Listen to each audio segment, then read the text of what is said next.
Klay Thompson has spent his entire adult life being watched. Cameras have followed him through 4 championship parades, through a torn ACL and then a torn Achilles, through the strange public math of being simultaneously one of the greatest shooters basketball has ever produced and, for years, one of its most private stars. So when his relationship with Megan Thee Stallion ended in the spring of 2026, the silence that followed wasn't out of character. It was, in a sense, the most Klay Thompson response available to him. The two had gone public with their relationship in July 2025, and for 9 months the pairing generated the kind of tabloid fascination that neither a 4-time NBA champion nor a 3-time Grammy winner typically has to negotiate together. The relationship ended abruptly on April 25, 2026. What came next was not silence from both sides. Megan spoke. Klay did not. Megan wrote on her Instagram story that Klay had cheated on her, had her around his whole family, playing house, and that he got cold feet. She described enduring what she characterized as difficult mood swings tied to his performance during the Mavericks season, and she framed the end of the relationship as something she needed distance from, not something she chose lightly. She later confirmed formally that she had ended the relationship. Separately, a report circulated claiming Klay had privately suggested Megan was too ghetto for his taste, a detail that added an uglier register to settle what had already become a public airing of grievances. Klay never addressed any of it. Reports emerged explaining his side of things, but nothing came from Thompson himself. That vacuum is what pulled Tristan Thompson into the story, and it's worth pausing on why a Cavaliers alumnus with no personal connection to either party would be asked to weigh in at all.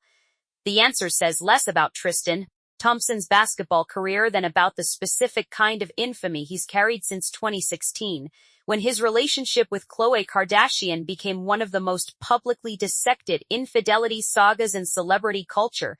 Klay Thompson and Tristan Thompson share a surname, but no family relation, and the two were part of the same 2011 draft class, with a history of heated moments during the Cavaliers-Warriors rivalry of the 2010s. That history made the question almost inevitable once a podcast host decided to ask it.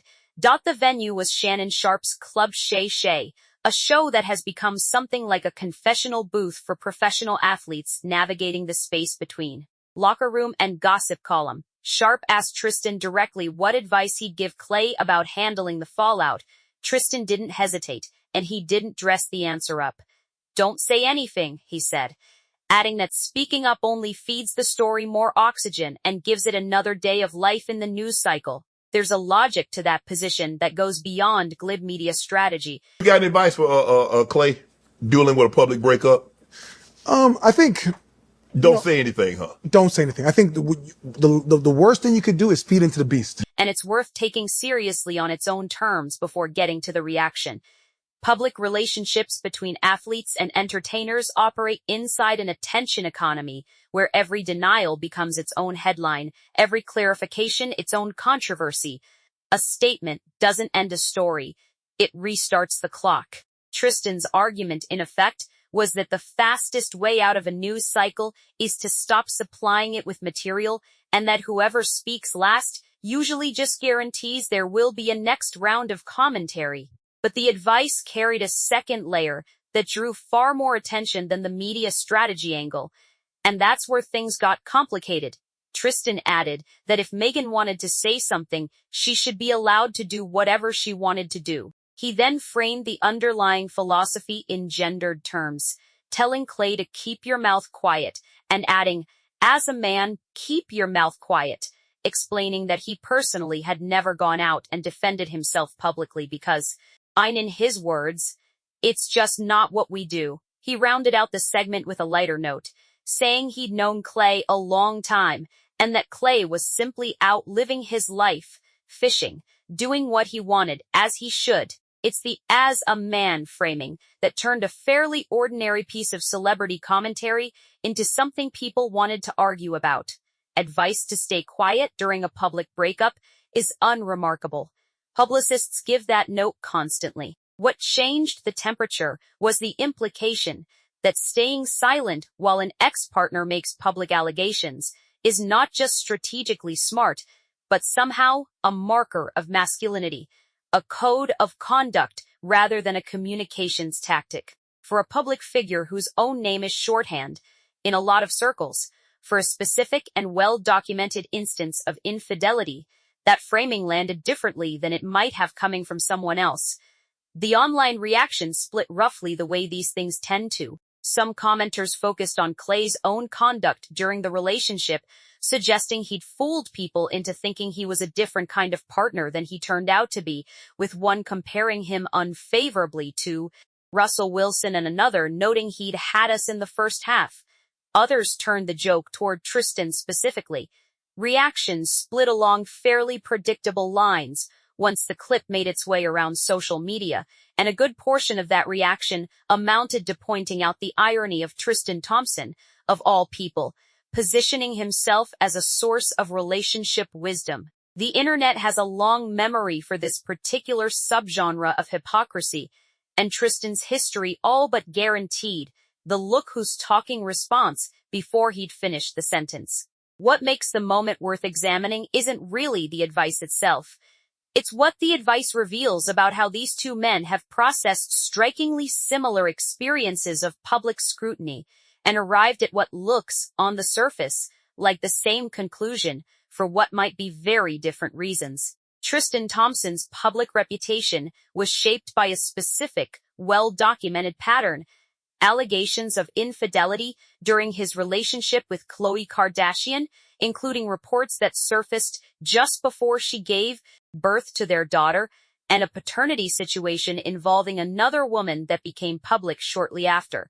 Tristan largely didn't address these matters through public statements or media appearances defending his conduct in real time. He let the story play out, absorbed the criticism, and over time the relationship with Kardashian continued in some capacity, including the birth of a second child via surrogate, before ending for good. Whatever one thinks of the choices that led to those headlines, the strategy of not engaging publicly is one he lived through personally, over years, not months.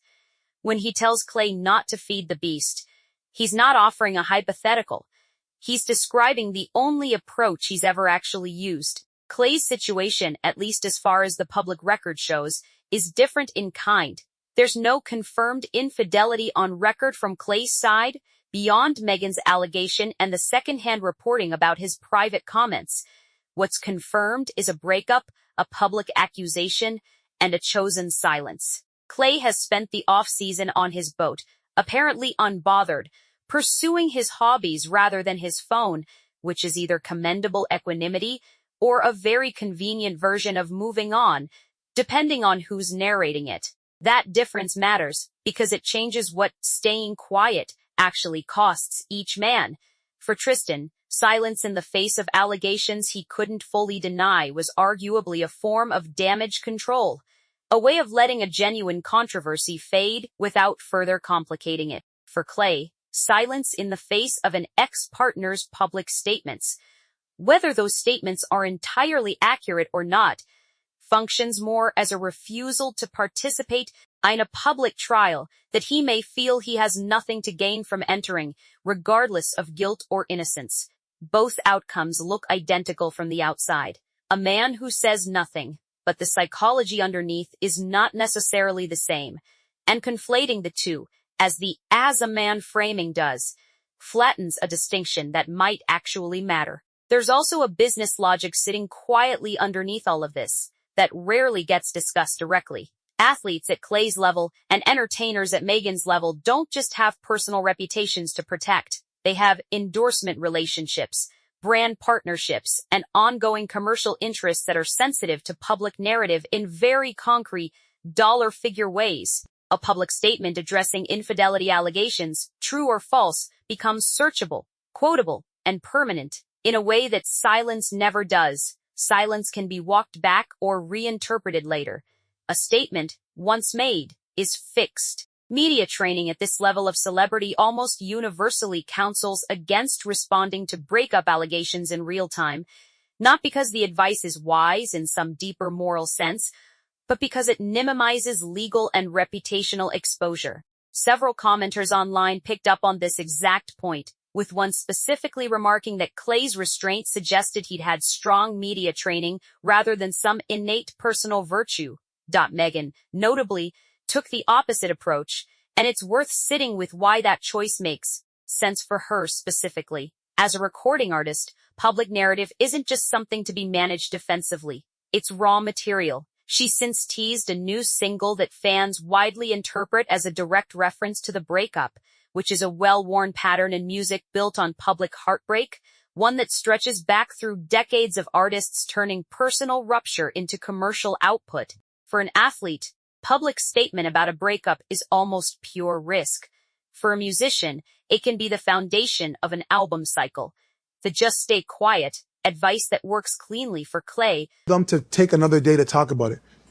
You had a relationship with someone, an artist? Would be professionally counterproductive for Megan, and neither Tristan nor most of the online commentary seem to register that asymmetry. What's largely absent from the conversation, and probably deliberately so, is any real reckoning with the accusation of infidelity itself. Nobody involved, Tristan included, spent much time interrogating whether the allegations were true. The entire framework of the advice assumes the substance of the accusation is secondary to the optics of the response. Don't engage, regardless of what actually happened. That's a defensible communication strategy.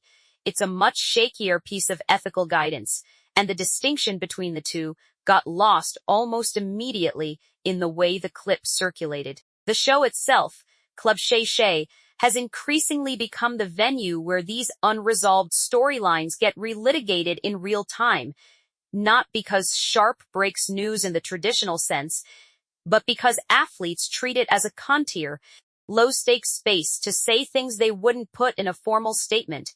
That's precisely why Tristan's comments carry a strange kind of half-weight. They weren't a press release.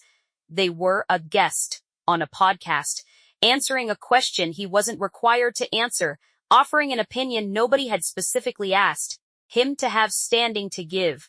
The fact that it became a story anyway says something about how thin the line has gotten between casual podcast commentary and de facto public statement, especially when the guest has his own well-known history sitting right underneath the advice.